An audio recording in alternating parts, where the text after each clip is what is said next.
I want you to picture something with me for a second, if you don't mind. Okay, sure. So imagine you're sitting in the window seat of an airplane, Right. and you're flying way up high, right over the Alps. Oh, beautiful. Yeah, gorgeous. But look down at it. What do you actually see? You see these like incredibly jagged, sharp, totally unforgiving peaks of stone and ice just piercing through the clouds. Right. Very rough terrain. Exactly. Yeah. And the thing is, it doesn't matter if you're 30,000 feet up in that plane or if you're, standing right at the base of the mountain in your snow boots. It still looks jagged. Right. It looks rough from any distance. It looks completely wild. Yeah, that makes sense. But now, pull your attention back inside the cabin of the plane for a second. Look down at that little plastic fold-out tray table in front of you. Okay. Specifically, look at the surface of the coffee cup resting on it. Oh, I see where you're going. Right. It's perfectly smooth, it's flat, it's uniform. So the question is, why is it that one piece of our world, the mountain, looks rough and jagged from absolutely any distance, while the other, this coffee cup, looks so perfectly smooth? I mean, it seems like kind of a trivial visual distinction, right? Like it's something you just notice when you're on a long flight trying to pass the time. Yeah, exactly. But that exact contrast, between the jagged mountain and the smooth cup, that's actually the key to understanding why our most sophisticated predictive models just completely fail us. Which is crazy to think about. It really is because, well, we are deeply trained by our education, our society, to expect the whole world to behave like the surface of that coffee cup. We want it to be smooth. Right. We assume the universe is, predictable, manageable. And then, when the world inevitably behaves like the jagged mountain instead, we just call it an anomaly. We're like, oh, that's an unpredictable disaster. Exactly. We act surprised every single time. So today's deep dive is all about dismantling that illusion. We are exploring a really dense, just foundational chapter on the aesthetics of randomness. That's a fantastic text. It really is. We're looking at the work and the life of Benoit Mandelbrot. And our mission today is to fundamentally rewire how you think about risk, about wealth, nature, and predictability. Because Mandelbrot basically proved that the models we rely on every single day, for our finances, urban planning, everything, they're operating on a completely false geometry. So if you've ever wondered why these, so-called once-in-a-lifetime economic crashes seem to keep happening every, 10 years. Right. Or why the experts consistently fail to predict extreme global events, well, the answer lies in the geometry of those jagged peaks. Okay, let's unpack this. And I should add, we're not going to approach this by just, memorizing abstract equations or doing algebraic drills today. Oh, thank goodness. Right. To really grasp how unpredictable events function, we have to look at the underlying logic of randomness itself. We have to understand how we're, biologically and culturally wired to ignore risks that just don't fit into our neat little boxes. And to do that, we have to start with the man himself. Because, well, you really can't separate Mandelbrot's math from his actual lived experience. No, you can't. They're completely intertwined. Our source material paints this incredibly vivid, almost visceral picture of his environment. The scene is set in August of 2005. Right, in his library. This massive house in the Westchester suburbs of New York.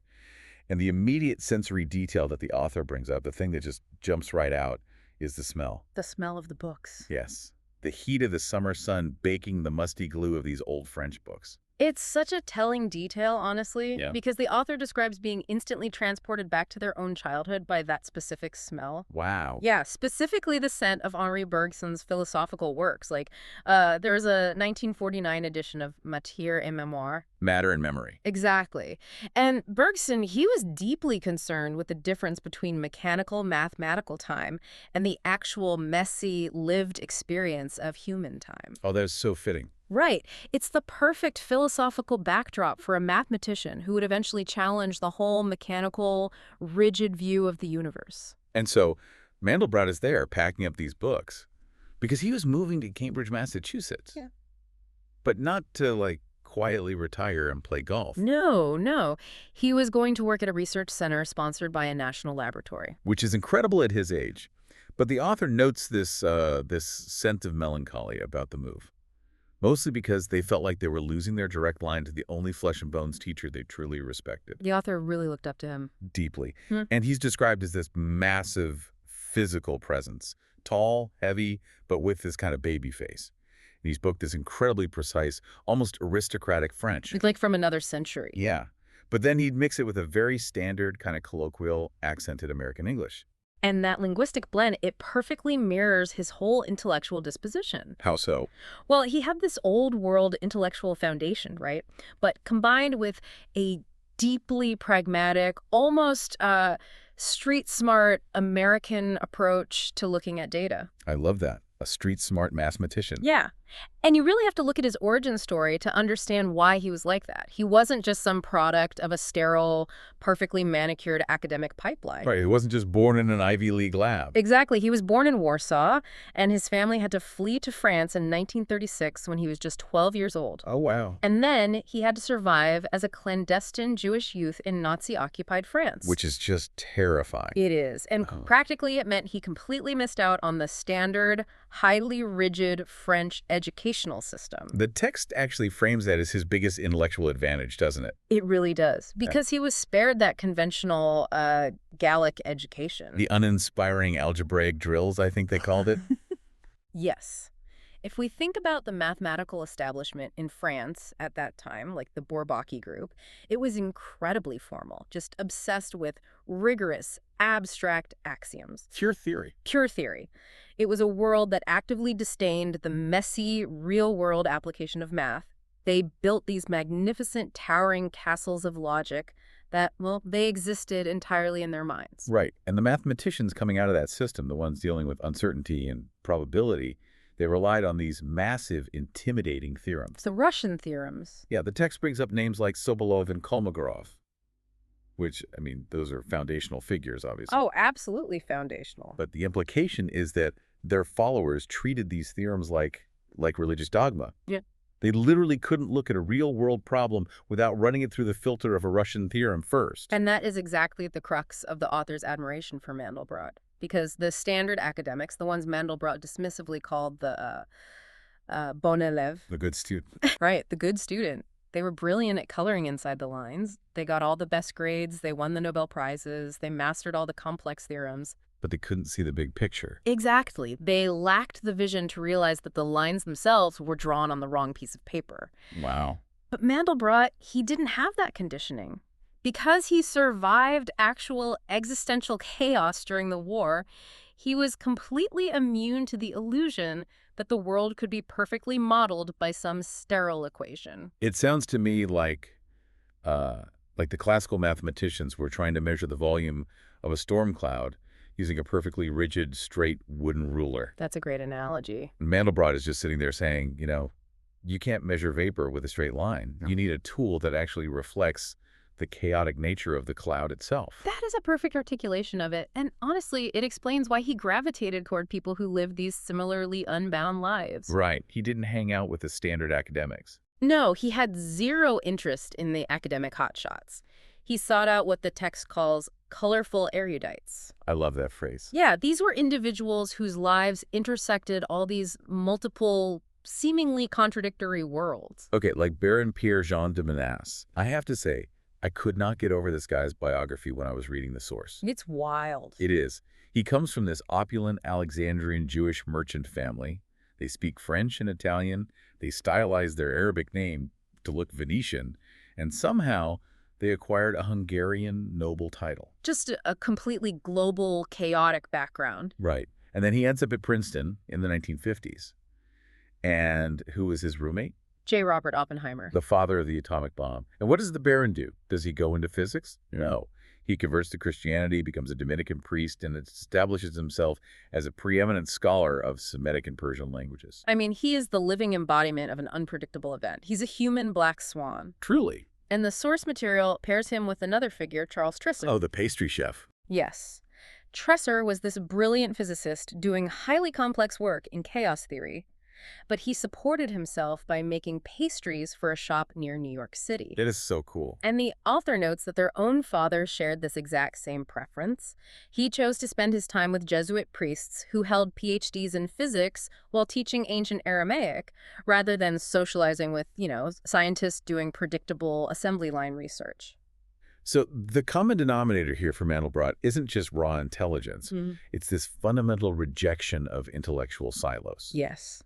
It's the belief that reality is found in the messy intersections, not the sterile centers. Yeah. And that rebellious mindset, I mean, that's exactly what led Mandelbrot to challenge one of the most sacred cows in the history of science. He really went for it. He did. He didn't take on his contemporaries. He took on the very foundation of how we visualize the natural world. He took on Galileo. He targeted what the text describes as the platonification of nature. Platonic? Right, because we are deeply conditioned, from our very first geometry class in grade school, to view the world through Platonic ideals. We learn about flawless circles, perfect squares, exact triangles. And we're taught that these shapes are like the fundamental language of the universe.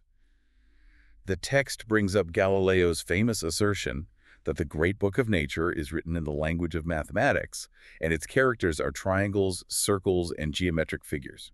But the source material asks a very pointed, almost aggressive question about that. Yeah, it literally asks, was Galileo legally blind? Which is a shocking thing to say about one of the fathers of modern science. It really is. But when you think about it, the logic holds up. If you step outside your front door right now and walk into a forest, where are the perfect triangles? Nowhere. Where are the exact circles? A tree trunk isn't a perfect cylinder. A mountain is not a smooth pyramid. A cloud is not a sphere. Okay, I hear what you're saying, and it makes sense visually, but push back here for a second. Practically speaking, we have to use these shapes to build things, right? Sure. Like, if an engineer is building a suspension bridge, they have to use Euclidean geometry to calculate the load-bearing capacity of the steel beams. We can't just throw out classical math entirely just because a pine tree is a little lopsided in the woods. No, of course not. You are absolutely right about engineering man-made objects. That works. But that is exactly where the trap lies. So. The danger isn't in using a triangle to build a steel bridge. The danger is in assuming that the natural world, and especially human systems and human risks, operate with the same clean, predictable edges as that man-made bridge. This is the mechanism behind what the text calls the ludic fallacy. The ludic fallacy. Ludus meaning game, right? Correct. The ludic fallacy is the error of assuming that real-world randomness is exactly like the randomness found in a casino. Okay, walk me through that. So if you go to a roulette table, the parameters are completely 100% known. There are 38 pockets on the wheel. The odds of the ball landing on red are strictly defined. The risk is bounded, it's smooth, and it's calculable. Because someone designed it that way. Exactly. It is an engineered environment, much like your suspension bridge. But the stock market isn't a casino. A global pandemic isn't a casino. Exactly. Real-world uncertainty does not have a finite number of pockets. There are no clean geometric boundaries around a global conflict or a sudden economic collapse. Right. So when we take the pure Platonic models that work beautifully for bridges and casino games, and we force them onto the wild, uncontained risks of the natural and social world, we go completely blind to what can actually hurt us. We confuse the map for the territory. Yes. Because our mathematical model is a perfect circle, we just blindly assume the danger we are facing also behaves like a perfect circle. But Mandelbrot realized that danger in the real world is infinitely jagged. It's infinitely jagged, and it's crucial to note here that Mandelbrot didn't necessarily discover these jagged dynamics out of thin air. Right, he wasn't working in a vacuum. No, he was a great synthesizer. He dug deep into the archives and pulled from predecessors. People like Vilfredo Pareto, who studied wealth inequality, George Yule, George Zipf. The text mentions he even joked about that, right? Yeah, he joked that he had to invent his predecessors just to get the academic establishment to take him seriously. That's hilarious. He used their established authority as kind of a Trojan horse for his own radical ideas. Which is just a brilliant survival tactic in such a hostile academic environment. The source material actually compares him to Charles Darwin in this regard. Oh, that's a perfect comparison. Because Darwin didn't invent the concept of evolution or survival of the fittest out of whole cloth, He admitted that much of the raw data was already out there in the scientific community. Right. The genius of Darwin and the genius of Mandelbrot was in deriving the inescapable consequences of that data. Mandelbrot took these isolated, weird observations about wealth distribution, language frequency, and nature, and he found the universal geometry connecting all of them. And that universal geometry, as we know, is the fractal. The fractal. This is the concept that eventually turned Mandelbrot into an intellectual rock star. He actually coined the term himself, didn't he? He did. He drew it from the Latin word fractus, which means fractured or broken. Okay. He wanted a word that captured the essence of the rough, the irregular, and the jagged. But how do we actually define a fractal? What's the mechanism that makes a shape fractal instead of Euclidean? Yeah, let's break that down. The defining characteristic of a fractal is something called self-affinity, or scale invariance. Self-affinity, okay. It means that the geometry of the object features a repeating pattern at every single scale.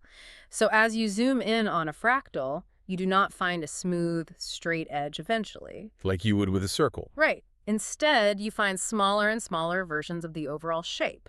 The micro level resembles the macro level. Okay, let's ground this for everyone with the classic example from the text, which is the coastline of Britain. Perfect example. So imagine you want to measure the coastline of Britain. If you measure it with a massive ruler that is, say, 100 miles long, you'll get a certain number for the total length.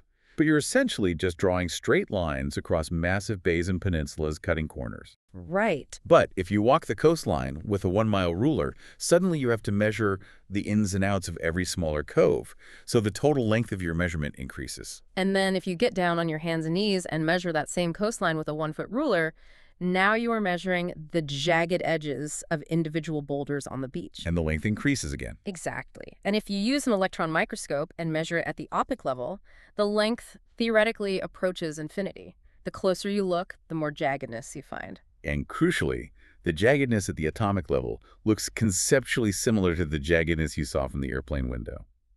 The roughness never smooths out. Never. That is the fundamental mechanism of a fractal. And what's fascinating is that it is generated by a deceptively simple recursive rule. Like a recursive rule. Yeah, a recursive rule is an operation where you take the output of an equation and you immediately feed it back into the exact same equation as the new input. And you do it over and over again in an endless loop. This incredibly simple, repetitive feedback mechanism generates structures of just mind-boggling, infinite complexity. Like the Mandelbrot set. Exactly. The Mandelbrot set, which is probably the most famous visual representation of mathematics in the entire world, is generated by just such a simple rule. You just take a complex number, square it, and add a constant over and over. And visually, for anyone who hasn't seen it, it's that wild, psychedelic, almost bug-like shape with infinite spirals and tendrils. Yes. You can zoom into the edge of a Mandelbrot set on a computer screen forever. Literally, forever. Yes, sure. And you will never hit a flat wall. You will just keep diving into deeper and deeper universes of identical swirling patterns. It's hypnotic. It really is. But here is where it gets really interesting to me. What blew my mind in the source material is that this isn't just some mathematical parlor trick or, a quirk of measuring rocks on a beach. This self-affinity, this fractal nature is a fundamental law of human aesthetics. Oh, absolutely. It's deeply ingrained in us. It's in our art. It's in our music. The connection to music is so profound. The text uses the opening of Beethoven's Fifth Symphony to illustrate this. Da-da-da-da. Exactly. If you examine the structure of that symphony, that famous opening 4-note motif acts as a fractal seed. Okay. The relationship between those 4 notes at the micro level is actually expanded and mirrored in the macro structure of the entire movement. Wait, really? The whole movement is just a scaled-up version of those 4 notes? Conceptually, yes. And Bach utilized similar recursive structures in his fugues. Gustav Mahler's symphonies contain submovements that reflect the larger whole. Yeah, it's wild. The author even points to the poetry of Emily Dickinson. They suggest that the way she assembled meter and tone at the level of the individual stanza is actually a fractal representation of the entire poem's emotional architecture. Oh, wow. It's almost as if the human brain is naturally biologically wired to find beauty in this jagged, recursive complexity, even while our formal education system tries to beat it out of us with straight lines and perfect circles. It's a huge disconnect. And speaking of the formal establishment trying to beat it out of us, the French mathematical community absolutely loathed Mandelbrot's early work on fractals. Right, they hated it. Why? Exactly. Because it challenged their Russian theorems. That, but also because he relied heavily on visual representation. Oh, right. He generated images to prove his mathematical concepts. To the Bourbaki purists in France, this was high treason. Treason. Because math is supposed to be invisible. Kind of. Mathematics was supposed to be a purely intellectual pursuit of abstract symbols on a chalkboard. Relying on a computer image was considered intellectually weak. The source material actually compares their reaction to the shock of showing an explicit, vulgar movie to an audience of devout Eastern Orthodox grandmothers. It's a very funny image, but that's really how they felt. It was seen as crass. So Mandelbrot, facing this massive wall of rigid academic hostility, He essentially becomes an intellectual refugee all over again. Yeah, he had to pivot. He bypassed the entire university system and took a position at an IBM research center in upstate New York. And this was just the ultimate stroke of luck, or, maybe strategic genius, because it gave him two things the universities absolutely couldn't give him. Freedom and computers. Right. Absolute freedom, which the text colorfully describes as an FU money situation, and computers. And the computer was the perfect, arguably the only tool capable of revealing the true nature of fractals. Because of the recursive loop. Exactly. You cannot calculate a recursive loop millions of times by hand. It would take lifetimes.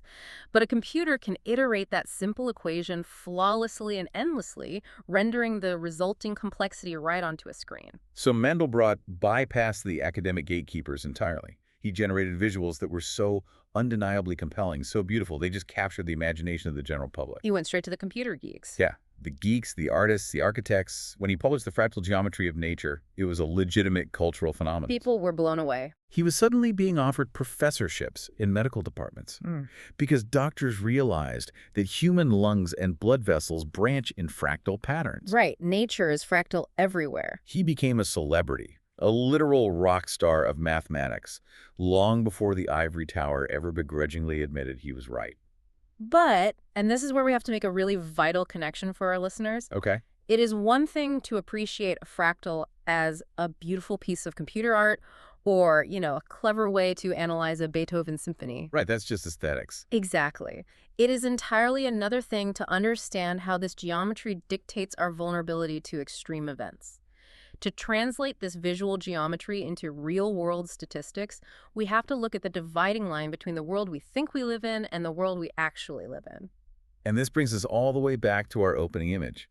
The airplane flying over the Alps and the coffee cup on the tray table. Right. The deep dive uses these two physical realities to map out two completely different domains of randomness. The rug and the mountain. Let's start with the rug, which represents the world of the coffee cup. Imagine standing in your study, looking down at a tightly woven rug on the floor. Okay, I picture it. From eye level, the surface appears completely smooth and uniform. But if you take a magnifying glass and get down on your hands and knees, you see that it is actually this chaotic, rugged terrain of individual threads, lint, dust mites. It's highly uneven at the micro level. But the crucial mechanism here is that when you stand back up, that roughness completely disappears. The act of zooming out smooths out the surface. Okay, that makes sense. This is the domain the text calls mediocristin. Mediocristin. Yes. It is the realm of Gaussian randomness, which is universally known as the bell curve. Mediocristin is governed by the law of large numbers. In this world, because you are dealing with independent, bounded variables, the extremes always cancel each other out over a large enough sample size. Okay, let's map this back onto the coffee cup. Why doesn't a cup of hot coffee just spontaneously jump 2 feet into the air off my desk? Good question. Because at a microscopic level, the heat energy means trillions of water molecules are moving frantically. They are smashing into each other in complete chaos. Some are moving up, some are moving down. Right. But because there are literally trillions of them, the upward movements perfectly cancel out the downward movements. Yeah. The net result is a perfectly still, smooth surface, the rug. That's exactly it. And the same principle applies to human biology. Think about something like height. Okay. The average height of an adult male is roughly 5'9". If you gather 1,000 random men in a stadium, you'll have some short men and some tall men, but the average will sit right around 5'9". Right. Now imagine you open the doors to the stadium and the tallest man in recorded medical history walks in. Okay, Robert Wadlow or whoever. Right. He is 8 feet 11 inches tall. An extreme outlier. A very extreme outlier. But in mediocristin, the outlier is impotent. Impotent. Yes. You add his 8 feet 11 inches to the aggregate height of the 1,000 other men, you recalculate the average, and the needle barely moves. Oh, see. It might bump up by a tiny, tiny fraction of an inch. The single extreme event cannot dominate the whole. The law of large numbers smooths it out, just like the rug. That feels incredibly safe and very intuitive. I like mediocristin. We all like mediocristin. Our brains are built for it. But then we look at the mountain, the jagged peaks of the Alps from the window seat. If you were standing on the surface of the mountain, it's jagged rocks. If you zoom out to 30,000 feet in the airplane, The peaks are still jagged. The act of zooming out does not smooth the surface. The roughness is scale invariant. It is fractal. Yes, this is the domain called extremistan. And in extremistan, the law of large numbers is utterly powerless. The extremes don't cancel each other out. No. Instead, a single extreme event can disproportionately determine the properties of the entire system. To make this visceral, let's look at the photographs the author includes in the text figures 11 and 12, because these blew my mind. They're great visuals. If you look at the first photograph, figure 11, you see what appears to be a black circular camera lens cap. And it's just resting on some dry, cracked dirt. Right. And your brain instantly categorizes it. You assume the object is a few inches wide, like a normal lens cap, and the dirt clods around it are tiny. You feel like you understand the scale. But then you turn the page and look at the second photograph, figure 12, which is the exact same scene, just zoomed out. And you see a full-grown human being standing next to the lens cap. Suddenly the scale just breaks in your mind. Completely breaks. Yeah. You realize the black object is massive. It's like an industrial wheel of some sort. And the little dirt clods are actually giant, treacherous boulders and ravines. It induces a kind of cognitive vertigo because the terrain is fractal, right? Because the shape of the rocks at the micro level is identical to the shape of the mountains at the macro level, there is no visual anchor. You cannot determine the size of the danger just by looking at the geometry. You really can't. And this is exactly how socioeconomic realities function. Wealth is the prime example of an extremistan variable. Okay, let's go back to our stadium. Let's do it. You have your 1,000 random people, you calculate their average net worth, and let's say it's $100,000. Okay, pretty standard. Now, instead of the world's tallest man walking in, Elon Musk walks in. Oh, boy. Right.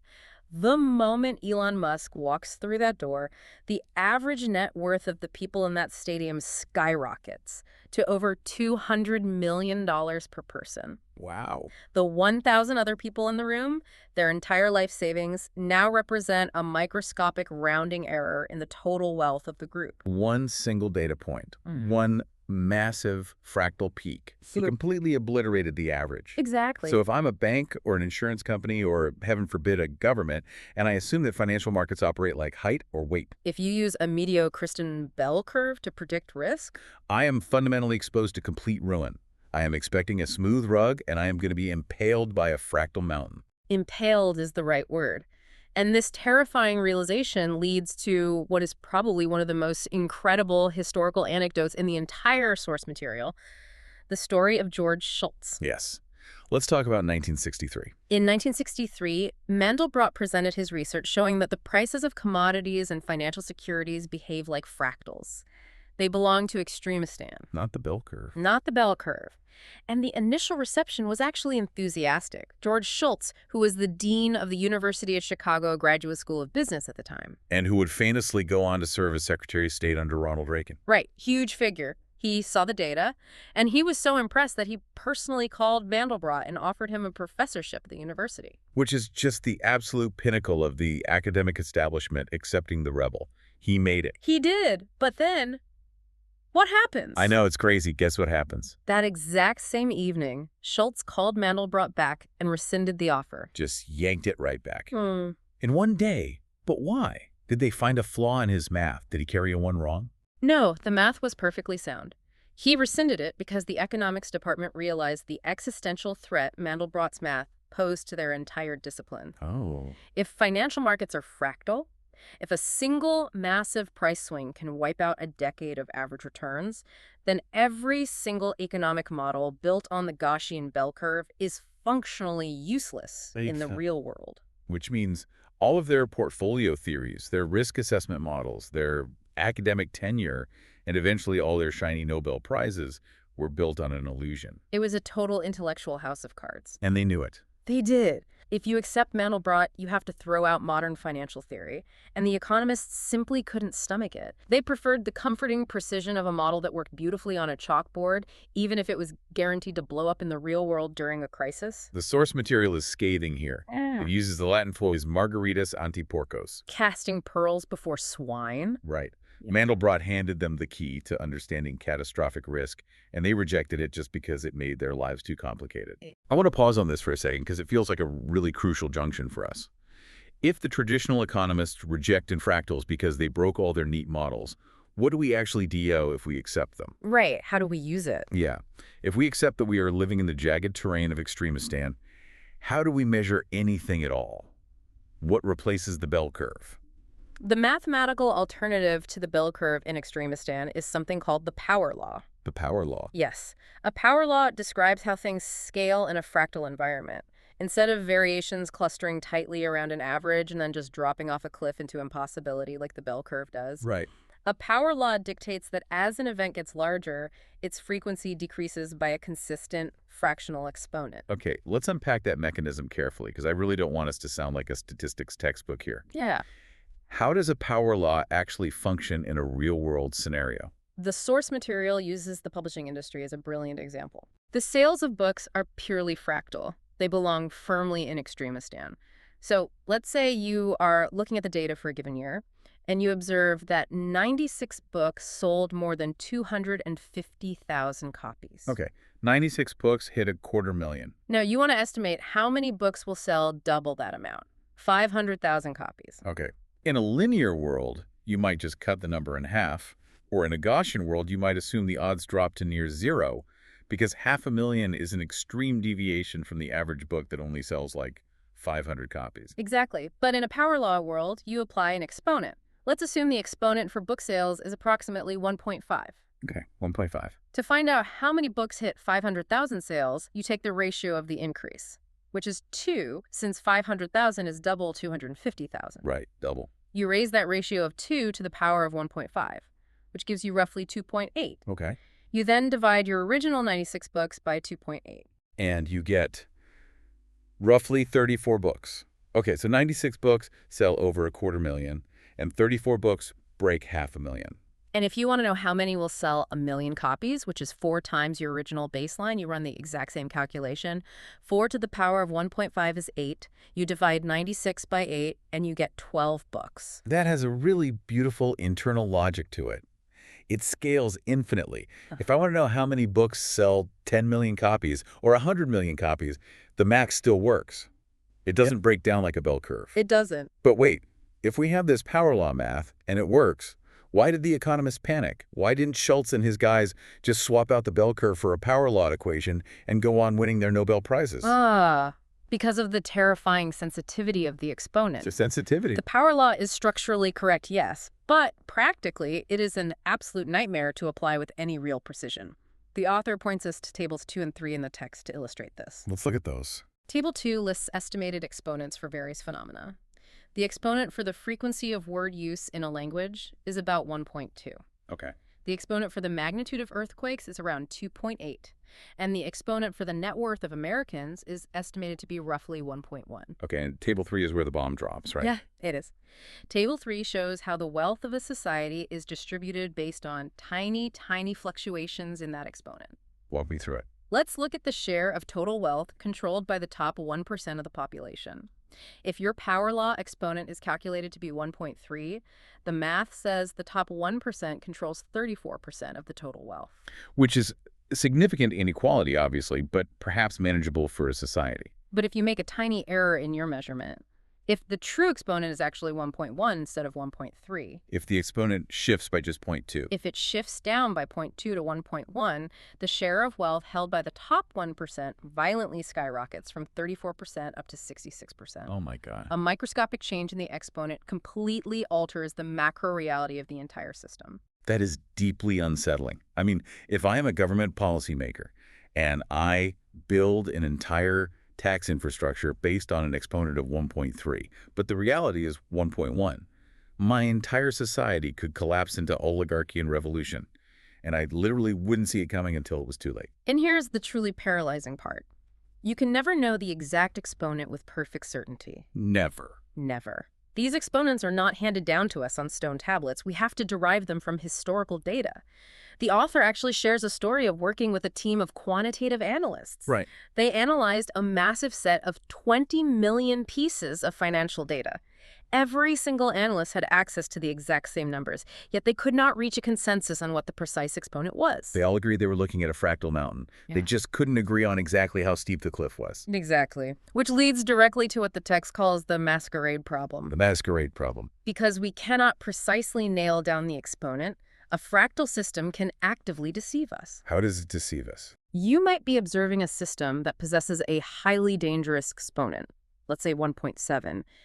It's prone to massive violent swings. But because extreme events are, by definition, rare, you might collect 5 years of daily data and never actually see one. Okay, so the data looks calm. Right. And based on that calm data, you miscalculate the exponent as a much safer 2.4. So the fractal puts on a mask. It masquerades as a relatively safe, almost Gaussian environment. It just lulls you to sleep. Yes, you build your portfolio, your city infrastructure, or your global supply chain based on that safe 2.4 exponent. You feel brilliant, you make money for years, and then the true 1.7 nature of the fractal reveals itself. A massive, devastating spike occurs, and it completely obliterates everything you have built. It's the turkey problem. The turkey problem, exactly. Yeah, the turkey's fed for 1,000 days straight. Every single day, the data confirms that the farmer loves the turkey. The turkey statistical model says the farmer is a benevolent provider. And then day 1001 is Thanksgiving, and the model goes to zero instantly. That is the masquerade problem in a nutshell. And this is exactly why the author launches such a blistering critique of popular science books that discuss power laws.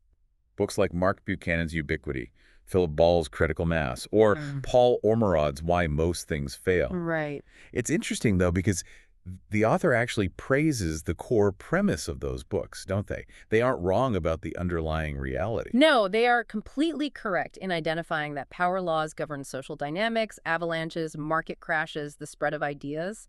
They correctly identify that the Gaussian bell curve is a dangerous fiction in these domains. So what's the problem? They commit what the author considers the ultimate epistemological sin. They promote the illusion of precision. They sell the idea that because we have identified the power law, we can now build a machine to precisely predict the future. Yes. They acknowledge the jagged mountain, but then they claim they have a magic compass that tells you exactly when the rock slide will happen. Which is impossible because of the exponent sensitivity. Exactly. The author argues that this false precision is actually more dangerous than the ignorance of the Gaussian economists. It gives people a false sense of security in the face of inherently uncontainable risk. Which brings us to the absolute bedrock of this deep dive. If we cannot precisely measure the exponent, and if historical data can masquerade and trick us, how can we trust any statistical model ever again? It's a big question. We are staring down into an epistemological abyss here. How do we know what we know? To understand the depth of that abyss, we have to look at why Mandelbrot, who was a pure mathematician, spent so much time studying the messy world of finance. Right, why did he care about the stock market? When the author asked him why he bothered with such a vulgar topic, Mandelbrot's answer was incredibly revealing. He didn't say he did it to accumulate wealth, he simply said, data, a gold mine of data. Because finance generates millions of data points every single second. It is the ultimate laboratory for studying randomness. Yes, but immersing yourself in that ocean of data forces you to confront a brutal philosophical paradox, which the text calls the circularity of statistics, or the statistical regress argument. Okay, let's break this regress argument down carefully, because this is heavy. It is. If I'm a risk manager for a massive pension fund, right, and I want to ensure my retirees don't lose their life savings in the next market crash, I need to know if the stock market behaves like a mediocristan bell curve or an extremistan fractal. How do I figure that out? Well, you have to look at the past data. You analyze the historical price movements. Right. But how do I know if I have enough past data to draw a valid conclusion? Maybe looking at 10 years of data isn't enough to see the fractal masquerade. Maybe I need 50 years. Maybe I need 1,000 years.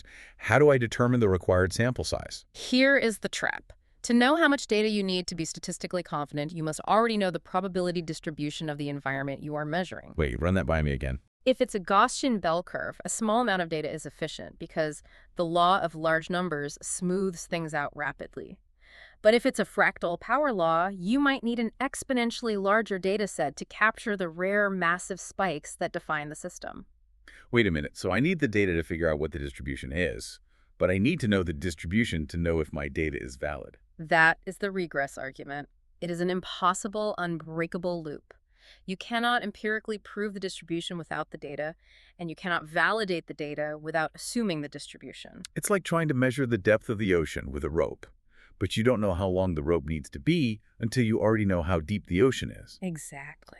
So how do professional statisticians deal with this? I mean, the whole insurance industry, the whole banking sector, they must have a workaround for this loop. Their workaround is essentially intellectual cowardice. Wow. They bypass the impossible loop by making an arbitrary blind assumption before they even look at the data. They assume, completely or a priori, that the system is a Gaussian bell curve. Why? Just because it's easier. Exactly, because it is mathematically tractable. The bell curve yields its properties easily. It allows them to use standard deviations, variance, elegant formulas. Extremistan does not. It is wild and uncooperative. So instead of facing the philosophical terror of the regress argument, instead of admitting that they cannot know the true nature of the risk, they just choose the easy math and pretend the problem of induction doesn't exist. They decide to build their house on the smooth rug and actively ignore the jagged mountain looming in the distance. And this psychological desperation for certainty, it leads directly to the next massive error we see in the text, the desperate need to impose an upper bound on reality. Yes. If you are forced to admit that a system is fractal, but you are still addicted to precise models, your last resort is to cap the fractal. Like saying, okay, wealth scales infinitely according to a power law, but surely no single human being can ever accumulate more than $150 billion. That's the physical limit. Right, but the text argues that imposing that upper bound is incredibly dangerous hubris. Because what is the mathematical law preventing someone from acquiring $151 billion? Or $500 billion? There isn't one. The upper bound exists purely in the mind of the statistician, not in the mechanics of the real world. We make the fatal error of traveling the road between representation and reality in the wrong direction. We draw a neat, capped model on a whiteboard, and we arrogantly demand that the chaotic universe obey our whiteboard. But history doesn't care about our whiteboards. History only runs in one direction, forward. We don't get feedback from the future. We are standing on the outside of the machine of the universe, trying to guess what the internal generator looks like based purely on the exhaust it spits out. It is the ultimate lesson in epistemic humility. As bottom-up empiricists, we must accept the opacity and incompleteness of our information. We do not have the master equation. Okay, if I'm a listener hearing this, I might be feeling a serious sense of dread right now. I can understand that. If we throw out the Gaussian bell curves because it's a dangerous illusion, and we admit that power laws can't give us precise predictions because of the regress argument and masquerade problem, what are we left with? Are we just floating in a chaotic void where nothing can be known and preparation is totally pointless? Should we just give up? Absolutely not. The takeaway here is not nihilism or despair. Okay, good. The takeaway is a fundamental paradigm shift in how we relate to the unknown. We cannot eliminate the surprise, but by adopting a fractal worldview, we can change the nature of the surprise. In the broader vocabulary of the author's philosophy, we use Mandelbrot's geometry to transform terrifying black swans into manageable gray swans. Let's define that transformation, because it is the practical application of everything we've discussed today. What is the actual value of assuming a scalable fractal world if it doesn't give us precise numbers? The primary value is the acceptance that arbitrarily large numbers are physically and systematically possible. If you live in a mediocristan mindset, you believe a stock market crash of 25% in a single day is mathematically impossible. When it happens, you are destroyed emotionally and financially because your entire worldview has shattered. But if you live in an extremist mindset, you look at the power law and you say, I can't predict when a 25% crash will happen, but the geometry of the system dictates that it will eventually happen. Exactly. You broaden the boundaries of your imagination. The text uses the example of book sales again to show this. Let's hear it. The Da Vinci Code sold an astonishing 60 million copies. Outside of religious texts like the Bible, we have not seen a single lay book by an individual author sell 200 million copies. A mediocristan thinker would look at the historical data and say, a 200 million copy seller is impossible. It has never happened. Therefore, the upper bound is 60 million. But a fractal thinker knows that the power law doesn't stop. The probability of a 200 million copy seller is very small, but it is demonstrably non-zero. And if 200 million is possible, then a globally pervasive 500 million copy super bestseller is also mathematically possible. And we must apply that exact same logic to negative events. Wars are fundamentally fractal phenomena.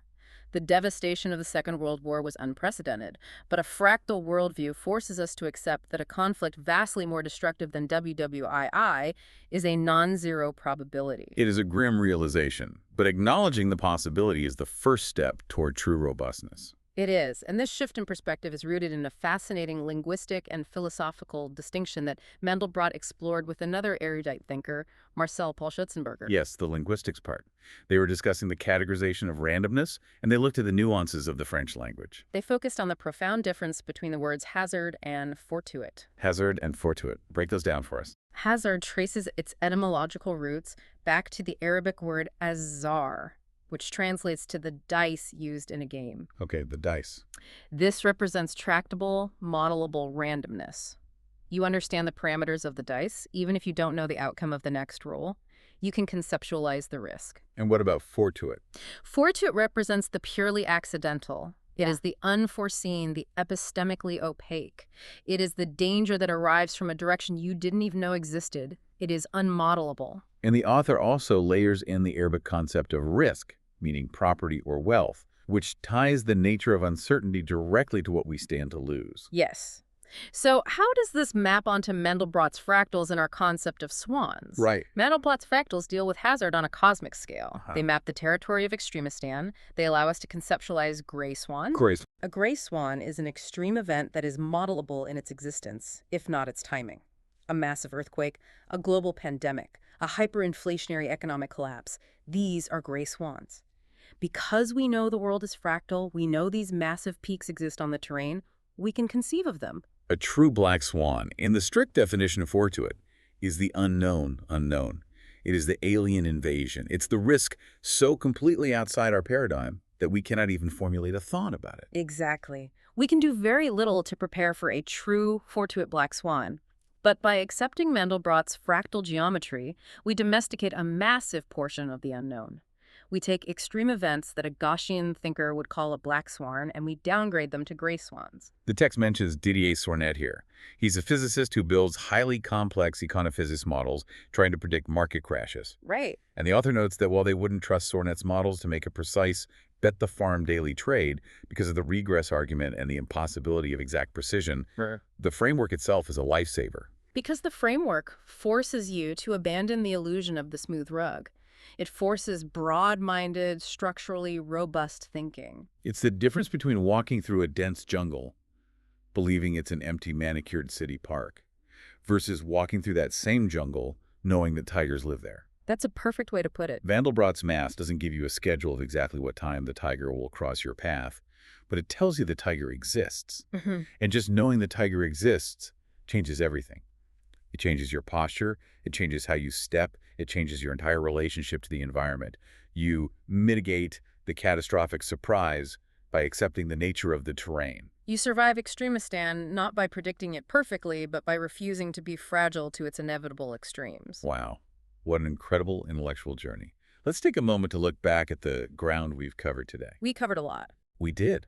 We started in a sweltering library in 2005, smelling the musty glue of old French books alongside Benoit Mandelbrot, a self-taught rebel who survived the chaos of war, bypassed the sterile, rigid algebraic drills of the academic establishment, and realized that our classical mathematics were fundamentally blind to reality. We examined how deeply ingrained this blindness is, tracing it all the way back to Galileo and the Platonification of nature. We saw how the human brain falls for the ludic fallacy, confusing the neat, engineered odds of a casino with the wild, uncontained risks of the natural world. I took a magnifying glass to the coastline of Britain and discovered the infinite recursive complexity of the fractal. We saw how a simple rule can generate the beautiful, terrifying geometry of nature, an aesthetic so universal it echoes in Beethoven's symphonies and Emily Dickinson's poetry. We mapped the two domains of randomness. The smooth, average-driven, safe world of the mediocristan rug, where the law of large numbers protects us, and the jagged, extreme-driven, unforgiving world of the extremistan mountain, where a single fractal event can obliterate the average and destroy the models of Nobel-winning economists. We confronted the terrifying mechanics of power laws, realizing how a microscopic error in measuring an exponent can shift our understanding of wealth distribution from manageable to catastrophic. We stared into the epistemological abyss of the statistical regress, admitting that we can never perfectly validate the data we need to predict the future. And ultimately, we learned that the true power of Mandelbrot's legacy isn't in providing precise answers, but in offering a framework for epistemic humility. By accepting the fractal nature of the universe, we expand our imagination to include the extreme. We turn devastating black swans into conceivable gray swans, allowing us to build resilience instead of relying on false predictions. Which brings me to a final thought I want to leave you with. Something for you to mull over long after this deep dive ends. Everything we've discussed today, the rejection by George Shultz, the obsession with classical bell curves, the desperate need to put an upper bound on reality. It shows that our society, our institutions, and our own brains are desperately craving the comforting certainty of mediocrism. We aggressively, almost violently, reject the chaotic reality of extremistan because it is exhausting and terrifying to acknowledge how little control we actually have. It's scary to admit. It is. Yeah. But if our minds are this hardwired to demand a smooth, predictable narrative out of a universe that is fundamentally infinitely jagged, how much of your own daily anxiety, how much of our collective societal stress is simply the friction of trying to force a wild fractal reality into a safe rectangular box? What would happen if you simply surrendered the illusion of the smooth coffee cup? What if you accepted the infinite jaggedness of your own life and learned to navigate the peaks of the Alps instead?